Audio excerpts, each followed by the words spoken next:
പൊതുപരിപാടിക്കിടെ കുത്തേറ്റ ലോകപ്രശസ്ത എഴുത്തുകാരൻ സൽമാൻ റുഷ്ദിയുടെ ആരോഗ്യനില അതീവ ഗുരുതരമായി തുടരുകയാണ്. ആക്രമണത്തിൽ കരളിനും കൈഞ്ഞരമ്പുകൾക്കും സാരമായി പരിക്കേറ്റിട്ടുണ്ട്. അക്രമിയെ പോലീസ് കസ്റ്റഡിയിലെടുത്തു. ന്യൂയോർക്കിലെ പൊതുപരിപാടിക്കിടെയായിരുന്നു വേദിയിൽ കയറി റുഷ്ദിയെ ആക്രമിച്ചത്. ന്യൂയോർക്കിലെ ഷഡോക്കോ ഇൻസ്റ്റിറ്റ്യൂഷനിൽ പ്രഭാഷണം നടത്താനെത്തിയതായിരുന്നു സൽമാൻ റുഷ്ദി.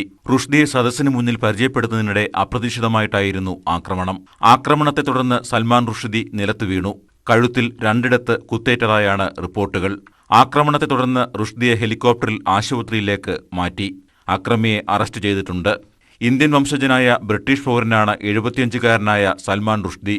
കഴിഞ്ഞ 20 വർഷമായി യുഎസിലാണ് താമസം.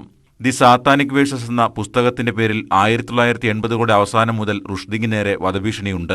1988-ൽ ഈ പുസ്തകം ഇറാനിൽ നിരോധിച്ചിരുന്നു. ബുക്കർ പുരസ്കാരമടക്കം നിരവധി ബഹുമതികൾ റുഷ്ദിക്ക് ലഭിച്ചിട്ടുണ്ട്. International desk, news 18.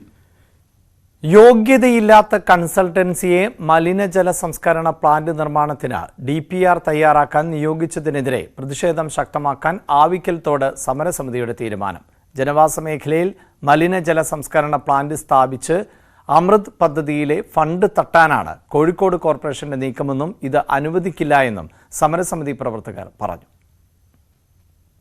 മലിനജല സംസ്കരണ പ്ലാന്റുകൾ സ്ഥാപിക്കാൻ യോഗ്യതയില്ലാത്ത കൺസൾട്ടൻസിയെ ഉപയോഗിച്ചെന്ന Kozhikode corporation fund audit report പുറത്തുവന്ന സാഹചര്യത്തിലാണ് ആവിക്കൽ തോടിൽ സമരം ശക്തമാക്കാൻ സമരസമിതിയുടെ തീരുമാനം.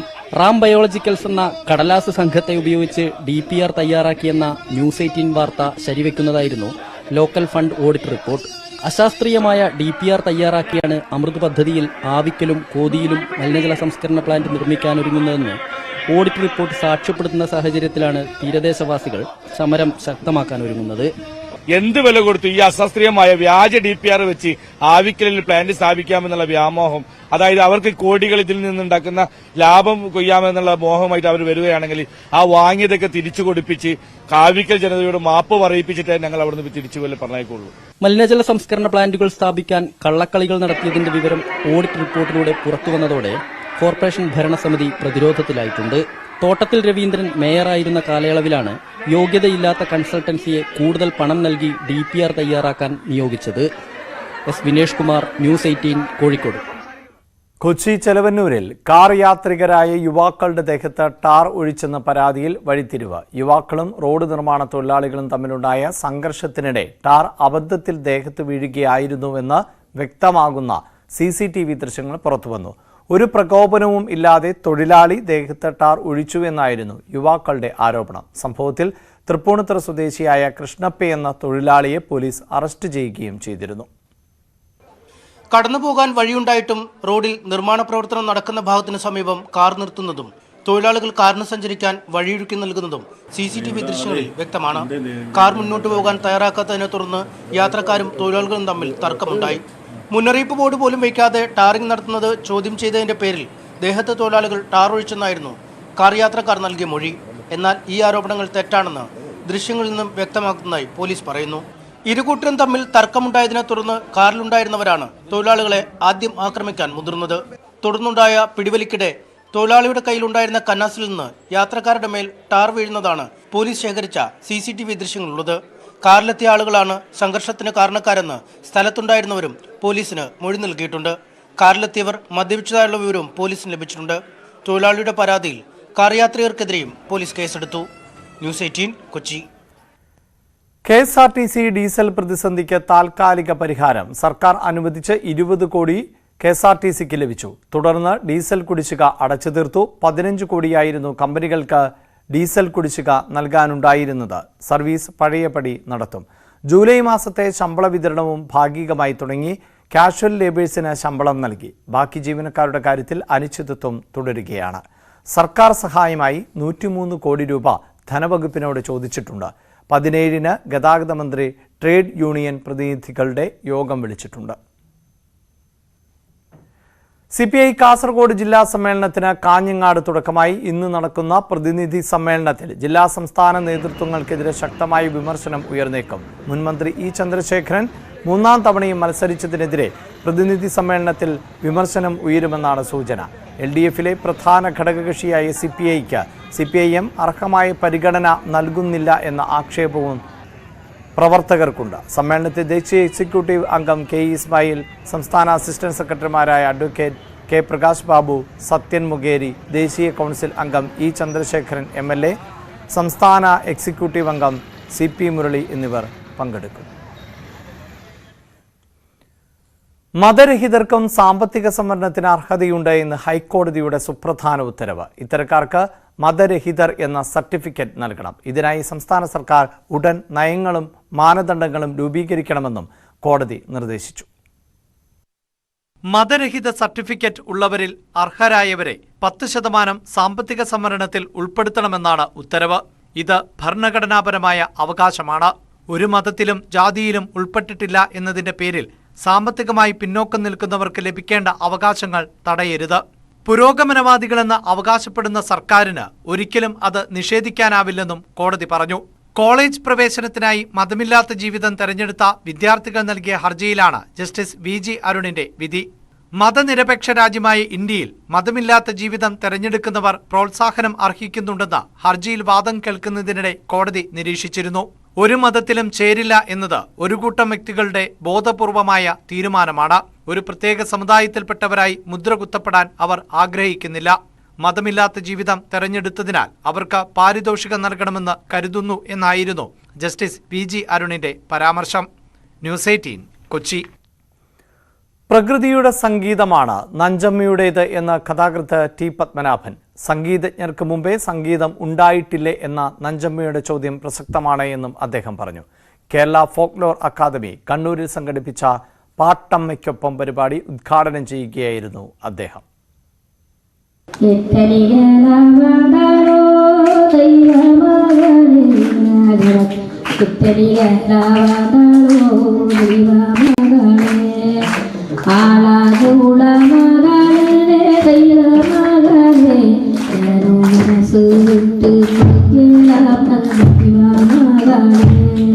കിളികൾ പാടുന്നത് സംഗീതത്തിന്റെ നിയമവും സ്വരസ്ഥാനവും പഠിച്ചല്ല.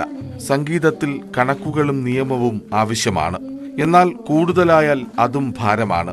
സംഗീതജ്ഞർക്ക് മുൻപേ സംഗീതമുണ്ടായിട്ടില്ലേ എന്ന് ഒരിക്കൽ നഞ്ചിയമ്മ ചോദിച്ചു. ആ ചോദ്യം പ്രസക്തമാണെന്നും T. പത്മനാഭൻ. സച്ചിയമ്മ ഈ അടുത്ത കാലത്ത് നൽകിയ ഒരു അഭിമുഖത്തിൽ ഒരു ചോദ്യം ചോദിച്ചു. ഈ ഭാഗവതർക്ക് മുമ്പിലും ലോകത്ത് സംഗീതം ഉണ്ടായിട്ടില്ലേ? ഏതെങ്കിലും ഒരു ഭാഗവതരെ ഉദ്ദേശിച്ചിട്ടല്ല അവർ പറഞ്ഞത്. ഈ ഭാഗവതന്മാർക്ക് മുമ്പും നാട്ടിൽ സംഗീതം ഉണ്ടായിട്ടില്ലേ? വളരെയധികം അർത്ഥവത്തായ ഒരു ചോദ്യമാണിത്. ദേശീയ ചലച്ചിത്ര പുരസ്കാരം നേടിയ നഞ്ചിയമ്മയെ ആദരിക്കാൻ കേരള ഫോക്ലോർ അക്കാദമിയാണ് പാട്ടമ്മയ്ക്കൊപ്പം എന്ന പരിപാടി സംഘടിപ്പിച്ചത്.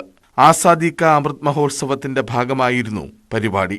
സംവിധായകൻ സച്ചി അട്ടപ്പാടിയിലേക്ക് വഴിവെട്ടി വന്ന് പലർക്കും വഴികാട്ടിക്കൊടുത്തുവെന്ന് നഞ്ചിയമ്മ പറഞ്ഞു. ഇപ്പോൾ അട്ടപ്പാടിയിലേക്ക് ഒരുപാട് പേർ വരുന്നു. അതിൽ അഭിമാനമുണ്ട്. നമ്മുടെ സച്ചി സാർ വഴിവെട്ടി വഴി തുറന്നു വെച്ചു, വളക്ക് പരത്തി വെച്ചു. അട്ടപ്പാടിയിൽ കുറെ മക്കൾക്കൊക്കെ കളവെ കാട്ടിക്കൊടുത്തു. അല്ലാതെ ചെയ്തിട്ടും ഓർക്കെല്ലാം കൂടി തന്നിട്ടില്ല. 90 ദിവസം കൂടെ ആൾ മരിച്ചതാണ്. അതിന് ഭയങ്കര സങ്കടമാണ്. ന്യൂസ് 18 കണ്ണൂർ. സ്വാതന്ത്ര്യദിനം ആഘോഷിക്കാനൊരുങ്ങി രാജ്യം.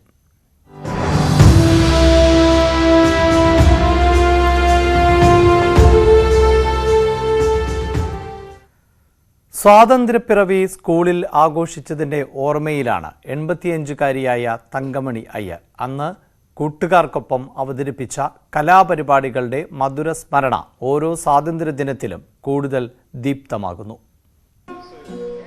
രാജ്യത്തിന്റെ ആ വലിയ ദിവസത്തിൽ നാട്ടിലും സ്കൂളിലുമെല്ലാം നിറഞ്ഞ സന്തോഷമായിരുന്നു.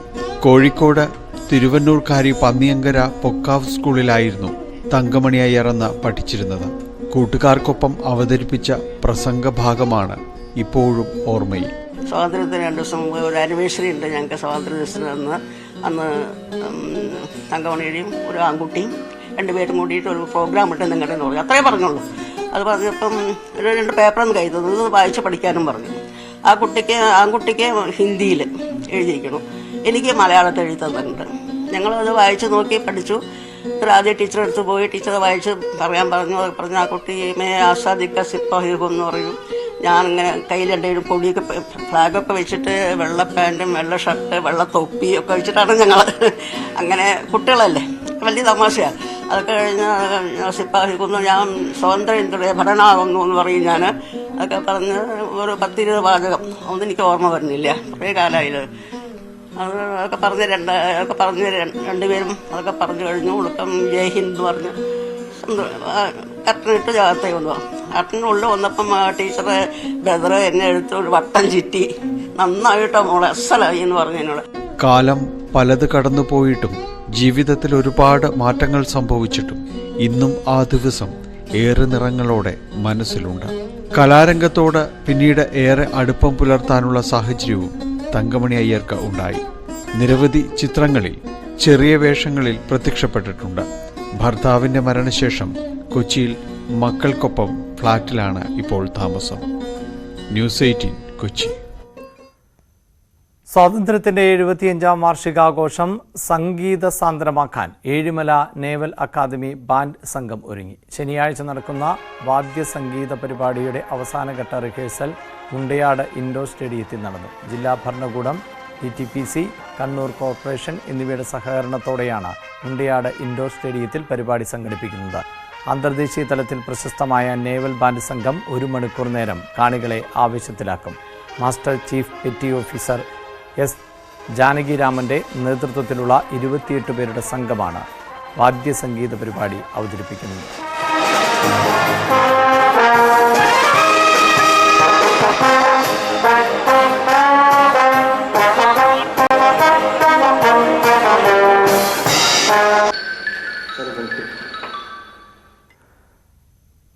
ദേശീയ പതാകയുടെ വർണ്ണം അണിഞ്ഞ് പാലക്കാട് കാഞ്ഞിരപ്പുഴ ഡാം 4 ദിവസം രാത്രികളിൽ ഷട്ടറുകളിലൂടെ ദേശീയ പതാകയുടെ നിറത്തിൽ വെള്ളം ഒഴുകും.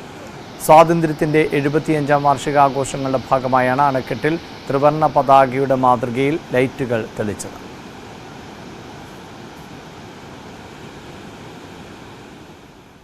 കോഴിക്കോട് കടപ്പുറത്ത് രോഗഭീഷണി പരത്തി മാലിന്യങ്ങൾ കുമിഞ്ഞുകൂടുന്നു. ബീച്ചിലെ കച്ചവട സ്ഥാപനങ്ങളിൽ നിന്നുള്ള മാലിന്യങ്ങൾ നീക്കം ചെയ്യുന്നത് കോർപ്പറേഷൻ നിർത്തിയതോടെയാണ് പ്രതിസന്ധി ഉടലെടുത്തത്.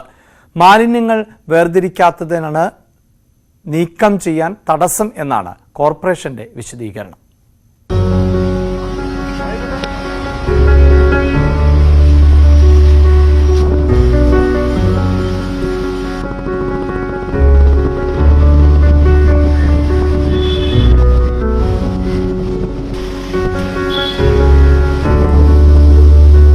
ഐ ലവ് കോഴിക്കോടെന്ന പരസ്യവാചകമൊക്കെ നൽകി ടൂറിസ്റ്റുകളെ ആകർഷിക്കുകയാണ് കോഴിക്കോട് ബീച്ച്.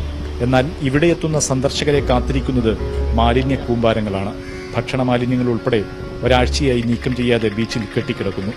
ആയിരക്കണക്കിന് ആളുകൾ വന്നുപോകുന്ന ബീച്ചിൽ ആരോഗ്യ ഭീഷണി ഉയർത്തി ഈച്ചകൾ പൊതിഞ്ഞ ചാക്കുകളാണുള്ളത്. വേസ്റ്റുകൾ ഇങ്ങനെ ഇവിടുന്ന് കോർപ്പറേഷൻ എടുക്കുന്നില്ല. അങ്ങനെ ഒരിക്കൽ പൈസ കൊടുത്ത് എടുപ്പിക്കുന്നതാണ്. 50 രൂപ കൊടുത്ത് ഒരു ചാക്കിന് എടുക്കണം. അപ്പോൾ കുറേ ദിവസമായിട്ട് ഒരു ചാക്ക് വേസ്റ്റ് ഇവിടെ തന്നെ ഇട്ടിട്ട് പോവാണ്. ഞങ്ങളിപ്പോൾ അതുകൊണ്ട് ബുദ്ധിമുട്ടാണ്. കച്ചവടത്തിൽ വണ്ടിയുടെ മുമ്പിലാണ് ഞങ്ങൾ ഇടുന്നത്. വേസ്റ്റ് ചാക്കിൽ പ്ലാസ്റ്റിക് ചാക്കിലാക്കി കെട്ടിയെടുക്കും. വേസ്റ്റ് കെട്ടിക്കിടന്നിട്ടുള്ള ഒരു പ്രയാസം നമുക്കുണ്ട്. ഇത് സ്മെല്ലടിച്ചു കഴിഞ്ഞാൽ ആരും ഇവിടെ ഇരിക്കില്ല. പ്ലാസ്റ്റിക് വേസ്റ്റുകൾ തരംതിരിച്ചാണ് കച്ചവടക്കാർ സൂക്ഷിക്കുന്നത്. എന്നാൽ അപ്രായോഗികമായ പല നിബന്ധനകളും പറഞ്ഞാണ് കോർപ്പറേഷൻ മാലിന്യ നീക്കം നിർത്തിവെച്ചതെന്ന് കച്ചവടക്കാർ പറയുന്നു. ഇവിടെയുള്ള കച്ചവടക്കാരിൽ ഭൂരിപക്ഷം 90% ആൾക്കാരും വാടക താമസിക്കുന്നുണ്ട്. നമുക്ക് നമ്മുടെ വേസ്റ്റ് ഇടാൻ പോലും സ്ഥലമല്ല. അപ്പോൾ കോർപ്പറേഷന് പൈസ കൊടുത്തിട്ടാണ് നമ്മൾ കുടുംബശ്രീന്റെ ആൾക്കാർ വരുന്നുണ്ടല്ലോ, ഹരിതസേന, അവർക്ക് കൊടുത്തിട്ടാണ് നമ്മൾ ആ വേസ്റ്റൊക്കെ കൊണ്ടുപോകുന്നത്. ഇപ്പം ഈ വേസ്റ്റ് നമ്മളിപ്പോൾ എവിടെ കൊണ്ടുപോയിടാനാണ്? അവരെടുക്കാനുള്ള ഒരു സംവിധാനം ഉണ്ടാക്കിയെടുക്കണം. അത് കോർപ്പറേഷന്റെ ഉത്തരവാദിത്തമാണ്. കടൽക്ഷോഭത്തിൽ അടിഞ്ഞുകൂടിയ മാലിന്യങ്ങളും തീരത്ത് കുന്നുകൂട്ടിയിട്ടിരിക്കുകയാണ്.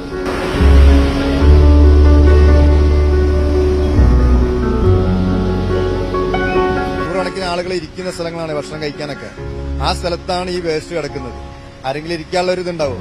പല ഉദ്യോഗസ്ഥന്മാരും വരുന്ന സ്ഥലമല്ലേ ഇത്. സാധാരണ ഉദ്യോഗസ്ഥന്മാർ വരുന്ന സ്ഥലങ്ങളാണ് ഇതൊക്കെ.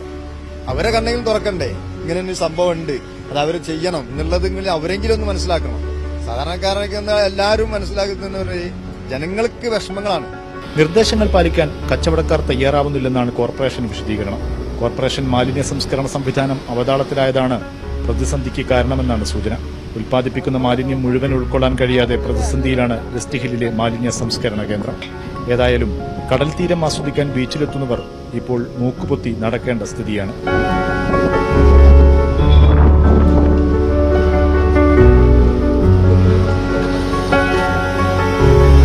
ന്യൂസ് 18 കോഴിക്കോട്.